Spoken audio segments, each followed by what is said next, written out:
Assalamualaikum warahmatullahi wabarakatuh. Hai everyone, kita bertemu dalam episod yang pertama, Al-Riyad dari sahabat ke sahabat, mesti yang kedua. Okey, jadi untuk episod yang pertama ni, topik apa yang kita nak bincang? Jadi saya rasa saya nak bawa topik iaitu mahalnya wanita. Kenapa nak bawa mahalnya wanita ni? Okey, so kena dengar sampai habis lah jangan dengar separuh-separuh. Okay, so basically saya juga akan bawa berkongsi sedikit tentang buku ni, iaitu Perempuan yang Baik-Baik dalam Al-Quran, iaitu daripada Ustaz Syahari Abdul Rahman. Okay, so sebenarnya dalam Al-Quran dia ada kisah pasal perempuan ni, ada perempuan yang baik dan ada perempuan yang tidak baik. Ini perempuan yang jahat lah. Hari ni kita nak fokuskan pada perempuan yang baik-baik dalam Al-Quran, sebab kita hidup nak ke arah kebaikan. Betul? So bila kita cakap pasal perempuan kan, orang hari ni kita ada macam-macam isu tentang perempuan. Orang ingat perempuan tu adalah sebagai hamba. Ada kumpulan feminis yang nak perjuangkan hak mereka. Jadi kita nak tengok discussion ini dari segi bagaimana sebenarnya Islam memandang wanita tu sebenarnya. Okey. So jadi saya akan bahagikan topik ini kepada 3 bahagian. Yang pertama, kita akan tengok macam mana perempuan pada sebelum zaman Islam datang, iaitu zaman Zahiliyah. Yang kedua, apa jadi pada wanita, informasi terhadap kaum wanita selepas kedatangan Islam. Dan yang ketiga, kita tengok pada realiti hari ini. Sebab apa? Bila kita bercerita tentang satu topik, kita tak dapat lari daripada melihat kepada realiti hari ini. Sebab kita bincang topik, even topik yang lepas-lepas pun, dia bukan kita bercerita benda lepas. Benda lepas yang kita nak bawa ke hari ini sebagai bekalan ke depan nanti. Okey. So, yang pertama, kita pergi part 1, iaitu bagaimana wanita pada zaman Jahiliyah. Kalau kita tengok balik dalam bab Sejarah Tingkatan 4, saya cuba untuk bercakap menggunakan fakta-fakta yang sedia ada. Okey, kita tengok balik lah buku Sejarah Tingkatan 4 tu kan. Kita tengok wanita zaman dulu adalah ibarat tidak ada nilai.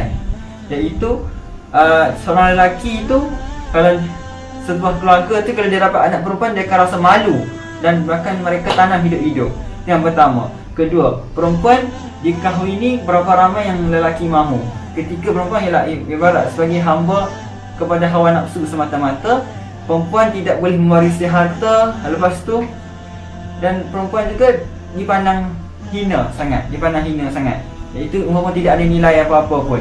Tapi bagaimana selepas Islam datang, Islam membawa satu reformasi yang baru kepada kaum wanita, iaitu gender equality. Okay, ini penting. Bila cakap pasal gender equality, kena ingat equal tidak bererti harus mesti sama. Faham tak? Maknanya tak bermakna adil itu mesti sama. Lelaki macam ni, perempuan ni tak mesti sama di antara dua tu untuk jadikan dia sebagai adil. Tidak. Lelaki ada portion dia, tapi ada perempuan ada portion dia, mengikut kesesuaian pada fitrah masing-masing. Dia ceritakan lelaki dan perempuan tu tak sama. Lelaki ada sifat dia, perempuan ada sifat dia. Tapi kalau kita cuba nak bagi sama, maknanya kita cuba berlawan dengan fitrah. Itu. Okey. So yang kedua, bagaimana nasib ataupun reformasi ini dibawa oleh Islam kepada kaum wanita. Okey, yang pertama. Okey. Dia cakap pasal wanita ni, orang selalu ingat macam lelaki kan ingat kahwin 2 lah, kahwin 4 lah, betul, poligami semua. Okay, yang pertama, satu benda yang saya nak emphasize kat sini adalah Islam bukanlah agama yang memperkenalkan konsep poligami ni. Poligami dia lama dah, dari dulu lagi. Sebabkan zaman Jahiliyah, seorang lelaki tu boleh berkahwin beberapa ramai saja yang dia mau, cerai suka-suka hati dia. Tapi bila Islam datang, Islam menghadkan kerana seorang lelaki mesti kahwin maksimumnya boleh kahwin 4. Dan kalau dia mampu untuk berlaku adil, ingat bukan kena lelaki tu kena kahwin 4. Kahwin 4 itu sunnah, okey, dan kahwin seorang pun sunnah Nabi, mengikut kepada kemampuan lelaki tersebut. Sebab apa? Masa Nabi SAW berkahwin dengan Sayyidatina Khadijah, waktu bersama dengan Khadijah, Nabi tidak berkahwin dengan mana-mana wanita lain. Ini bermakna kahwin seorang pun adalah sunnah, mengikut kepada kemampuan. Sebab apa? Nak buat apa-apa pun, ini nak kahwin 2 ke, kahwin 3, kahwin 4 ke, apa tujuan dia nak buat benda tu? Adakah effort? Adakah ia akan menzalimi isteri kamu ataupun sebagainya? Kemudian, itu yang pertama. Islam bukan agama yang introducekan poligami. Yang kedua, bagaimana dalam Al-Quran sendiri mengangkat martabat wanita. Contohnya kita ada surah An-Nisa, surah wanita. Kita tidak ada surah Al-Rijal, lelaki. Kemudian kita ada banyak-banyak ayat Al-Quran yang mengangkat martabat wanita. Bahkan kalau kita tengok perempuan-perempuan yang baik dalam Al-Quran ni, kita ada siapa?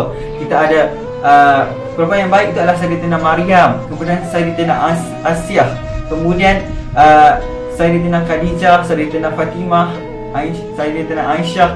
Lepas tu siapa lagi? Ibu Nabi Musa, kakak Nabi Musa, isteri Nabi Musa. Semua diceritakan dalam Al-Quran ni sebagai satu gambaran yang Islam tidak pernah mendiskriminasikan wanita. Okey, itu yang kedua. Yang ketiga, adanya pewarisan, sistem pengurusan untuk pembahagian nafkah. Okey, seperti mana kita tahu dalam jahiliah tersebut wanita dia tidak boleh mewarisi harta kan. Tapi bila Islam datang, Islam menggunakan satu sistem berapa bahagian dia. Dan itu kemudian bila berlakunya perceraian, adanya tempoh iddah, ada yang bahkan perempuan juga diberikan satu bonus, iaitu adanya datangnya haid untuk membezakan dia dengan lelaki dengan perempuan. Jadi ini penting. Kalau seorang lelaki itu mesti ni boleh mengubah jantinanya pada perempuan, dia tidak mampu untuk datang haid. Ada orang mungkin kata, saya ni perempuan lah, saya ni tak selesai menjalankan tanggungjawab sebagai seorang lelaki. Saya nak jadi, saya rasa saya dilahirkan sebagai wanita. Okey, yang pertama, bila kita tengok pada konsep tersebut, bila seseorang terlahir dalam, ada dua saja kemungkinan, sama ada lelaki atau perempuan. Perasaan itu kadang-kadang dipengaruhi oleh sekelilingnya. Contohnya, bila seorang wanita perempuan ni dia lahir dan adik-beradik semua lelaki, jadi dia akan terdorong untuk memiliki sikap lelaki, tapi dia masih perempuan dari segi fizikal dia dan batinnya. Sama juga dengan seorang lelaki. Jadi kalau seorang lelaki tu dia buang segala-galanya yang dimiliki oleh seorang lelaki hanya untuk ubah diri jadi seorang perempuan, dia tidak mampu untuk ada haid, tidak boleh mengandung. Sebab itu berlawan dengan fitrah. Sebab dia, kamu sebenarnya adalah seorang lelaki. Okey, yang tu. Sama juga kalau seorang perempuan berlaku pada yang sama. Kemudian kita pergi kepada zaman sekarang. Zaman sekarang kita tengok banyak sangat isu yang adanya kumpulan-kumpulan pejuang hak wanita, ada yang kumpulan nak tuntut hak ini, nak tuntut hak itu. Kemudian baru-baru ni kita tengok ada kes yang wanita disamakan dengan Doraemon semua tu. Sebenarnya adakah itu cara Islam bawa ataupun apa permasalahan yang berlaku sebenarnya? Okay, yang pertama, tidak ada berlaku, Islam tidak pernah anggap wanita itu sebagai objek yang perlu disembah ataupun objek ataupun hamba. Bukan. Kenapa kalau kita tengok di sini, kalau tengok pada pejuang-pejuang kumpulan tersebut, mereka memperjuangkan hak wanita supaya memiliki hak yang sama dengan lelaki. Sebenarnya apa yang mereka nak sebenarnya? Kita selalu kata aku nak kebebasan, aku nak hak aku. Okay, satu benda yang saya dapat, kalau kita tengok daripada ucapan daripada almarhumah Ustazah Syadia Abbas, Ustazah cakap kebebasan ni adalah, orang rasa ramai nak tuntut kebebasan, tapi adakah kebebasan yang mereka tuntut itu mampu melepaskan mereka dari azab Allah dan api neraka? Ramai orang kata aku nak bebas, aku bebas bersuara, aku bebas berpakaian, suka hati aku nak pakai apa pun. Okey, fine, kamu kata itu kebebasan. Adakah kebebasan itu akan membebaskan kamu dengan azab di akhirat kelak? Itu kita tak tahu. Jadi itu kebebasan. Memang kita ada kebebasan, tapi kebebasan yang dilimitkan. Maknanya bukan semua benda bebas. Contohnya kamu ada binatang kat rumah kan, kucing yang mahal kan, memang kita sayang dia. Adakah kita biar dia bebas macam tu je? Even kalau waktu dia kucing tu kecil pun, masa dia macam baby lagi, kita kurung dia. Kenapa kita kurung? Adakah kita menyekatkan perasaan dia? Ya, kita sekat. Kenapa? Sebab untuk mengelakkan lebih ancaman luar. Dia mungkin akan ditimpa dengan bahaya bila kita lepas pada usia tu. Mungkin dia boleh hilang, mungkin dimakan haiwan lain ataupun dicuri orang. Betul tak? Okey, kemudian itu yang pertama, menuntut hak. Yang kedua adalah untuk kebebasan berpakaian. Okey, orang cakap, aku boleh tak jangan paksa saya nak pakai macam ni. Suka hati saya dah, saya nak pakai apa pun, ni diri saya, hak saya kan. Okey, yang tu, okey, kamu berhak cakap demikian. Tapi saya nak tanya kamu satu benda. Kamu ni siapa punya? Siapa yang ciptakan kamu? Kalau kita betul-betul memahami konsep ad-din, Islam ad-din, Islam adalah satu ad-din. Dia bukan agama saja tak. Ad-din ni maknanya the way of life, maknanya cara hidup yang sangat komprehensif. Macam mana tu? Contoh, kalau saya bagi awak coklat kat Cadbury kan, 2, satu Cadbury yang masih berbalut dengan Cadbury yang terdedah dah kan. Awak nak yang mana? Secara logik akalnya manusia akan pilih yang berbalut tu. Sebab apa? Yang terdedah ni terdedah, dia akan expose to bakteria and etc. Sama lah macam manusia. Wanita ni Islam mewajibkan untuk aurat sebagai untuk memelihara maruah awak, bukan untuk mendiskriminasikan. Cuma cara pandang kita tu yang buat kita seolah-olah kita rasa kita terbeban. Okey, bila cakap pasal aurat, aurat ni bukan saja menunjuk kepada seorang perempuan. Lelaki pun dia ada batasan aurat dia. Tapi kenapa difokuskan kepada perempuan? Sebab fizikal dia ketara. Lelaki pun sama, yang pakai seluar ketat, yang pergi main bola pakai seluar pendek, itu semua salah sebenarnya. Kerana aurat itu jelas apa yang perlu tutup dan apa yang perlu didedahkan. Bila masa kena tutup, bila masa kena terdedahkan. Janganlah kita monitor aurat ni hanya setempat saja, iaitu bila aku datang sekolah aku dah tutup aurat. Lepas tu bila keluar sekolah aku dah tak tutup aurat dah. Ataupun bila pergi umrah pakai tudung, pakai telekong. Lepas tu bila balik ke tempat asalnya tak pakai pula. So sebenarnya dalam beribadah ini kita tidak boleh meletakkan Tuhan di certain tempat saja. We worship God at a certain occasion saja. Tidak, sebab Tuhan itu kita berpercaya bahawa Tuhan sentiasa memahajikan kita. Jadi kita berpakaian ni untuk siapa sebenarnya? Ini yang seterusnya adalah bila berpakaian satu aurat yang itu hal yang pertama. Yang kedua adalah dari segi tabaruj. Tabaruj ni bermakna kita berpakaian ini, kita bersolek ini untuk apa sebenarnya? Hari ini ramai orang nak buat majlis perkahwinan ataupun nak pakai baju grand-grand.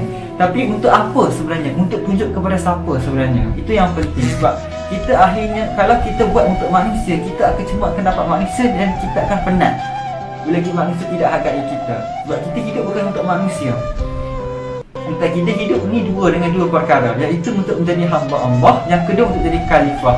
Hamba ini kena sedar diri bahawa dirinya adalah hamba. Okey, saya kongsikan sikit. Apakah maksud ad-din itu sebenarnya? Ad-din tu kan, din ni bukan dia saja berkonsepkan kepada agama. Kalau kita baca surah Al-Fatihah, kita baca Maliki Yaumiddin, iaitu pemilik hari pembalasan. Okey, kenapa Allah gunakan perkataan Maliki Yaumiddin? Ini saya dapat daripada tafsir Tok Guru Ni Aziz. Kenapa Maliki Yaumiddin? Kenapa guna perkataan ad-din di situ, bukan Maliki Yaumil Qiyamah, Maliki Yaumil Al-Qari'ah ke? Sebab ad-din di situ ada, kita boleh pecah pada dua maksud. Saya belajarlah dua maksud. Yang pertama, ad-din itu juga boleh kena sebagai pembalasan. Ya, itu yang pertama. Yang kedua adalah hari agama, yang memiliki hari agama. Kenapa? Sebab pada hari mahsyar, pada hari kiamat, iaitu Maliki Yaumiddin, itu adalah orang-orang yang beragama saja yang akan selamat. Kenapa cakap macam tu? Sebab pada hari itu kita dinilai berdasarkan nilai agama, nilai iman kita. Nilai iman. Sebab apa? Jadi bila kita hidup ini, kita mesti hidup atas dasar agama. Kita nak belajar, biar dasar atas aku belajar kerana agama. Aku nak bekerja kerana dasar agama. Aku nak bersukan atas dasar agama. Sebab at last kamu akan bawa agama tu berjumpa dengan Tuhan. Sebab kita, in this world, we have nothing. Everything we got from Allah. Sebab semua benda yang kita dapat hari ini adalah nikmat daripada Allah. Kalau orang itu rasa hidup dia hanya untuk diri dia, bila dapat result bagus, dia akan gempak, dia akan rasa bagus. Sebenarnya kepandaian itu satu pinjaman. Sebab apa? Kalau kamu rasa kamu pandai pun dalam bidang ilmu, kamu ada ilmu lain yang kamu tak pandai. Okey, kalau kita rasa kita pandai, contohnya kalau kita pergi satu tempat, kita boleh teka kat belakang dinding bangunan tu ada apa. Tak boleh kan? Sebab ilmu kita terhad. Kita ni ada yang lebih berkuasa, itu Al-Alim Al-Hakim, itu yang maha mengetahui, maha bijaksana. Jadi kita hanya menumpang ilmu Allah saja untuk buat yang terbaik di atas jambatan ini, sementara kita nak balik ke sana. Yang seterusnya, dalam buku ini banyak benda yang kita boleh belajar. Antaranya kisah-kisah yang bagaimana contohnya adalah kemuliaan wanita. Kisah ibu Nabi Musa sangat baik. Macam mana ibu Nabi Musa ni saya sangat suka, sebab cerita dia adalah dia menunjukkan bahawa wanita ni adalah orang yang tabah. Sebab apa? Contohnya kalau hari ni kita rasa terbeban, wanita terasa terbeban sebab membesarkan anak tanpa suami, jangan risau, kamu boleh belajar daripada Maryam. Kemudian kalau rasa seorang wanita yang takutkan keselamatan anak dia dengan ancaman semua ni kan, cuba tengok kepada ibu Nabi Musa. Kemudian ada wanita yang suami dia zalim, cuba tengok pada Asiah. Asiah adalah isteri kepada Firaun, manusia yang paling jahat dalam dunia ni. Tapi bagaimana Asiah menguruskan emosi dia? Sebenarnya kita bercakap tentang idola semua, kita patut jadikan idola kita itu adalah mereka yang disebutkan nama Al-Quran. Kerana itu memang confirm idola. Itu dah betul-betul bintang. Idola yang kita rasa hari ini artis sekian-sekian itu mungkin bintang palsu. Bukan dia, kita tak tahu dia tu dijaminkan syurga ke belum. Kita pun sama kan. Tapi ini mereka dah betul-betul membuktikan keimanan kepada Allah. Itu yang kita kena belajar. Dan contohnya belajar pasal kisah Zulaikha dan Nabi Yusuf dan sebagainya. Ini buku yang sangat bagus. Sebab dalam musim PKP ni kan, ramai orang cakap bosan lah, tak tahu buat apa. Tapi bila sebenarnya masa yang tu adalah sangat berharga. Kita kena bersyukur sebab we still have time, we still alive, we still have hope. Kita masih ada banyak benda yang kita boleh memaksimumkan. Satu hari baca buku untuk at least bila kita bagi nanti PKP ni, biarlah kita berubah jadi orang yang lebih baik. Okay. So as conclusion daripada topik yang pertama daripada dalam episod Riyad dari sahabat ke sahabat ni, kita nak cakap konklusi adalah tak ada siapa perfect. Jangan cakap lelaki ni superior dan woman, and woman ini adalah superior dan man. Tak ada. Sebab dalam Islam dia tidak dikira jantina kamu, tapi dikira sebagai keimanan, atqakum. Iaitu Allah memang jadikan kita daripada berbagai kaum.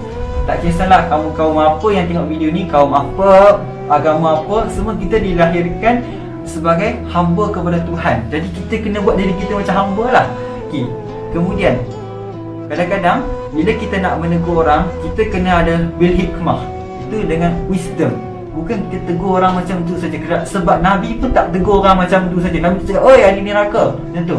Kita kena ada wisdom. Kita kadang-kadang bila kita tengok orang tu, dia bukan nak jadi macam tu. Okay. Tak ada siapa yang lahir atas dunia ni untuk jadi orang jahat. Cuma dia dipengaruhi oleh persekitarannya. Kalau kita rasa kita ni, kita jangan rasa diri kita baik sangat. Sebab kita pun ada banyak benda silap, cuma orang tak nampak saja ya.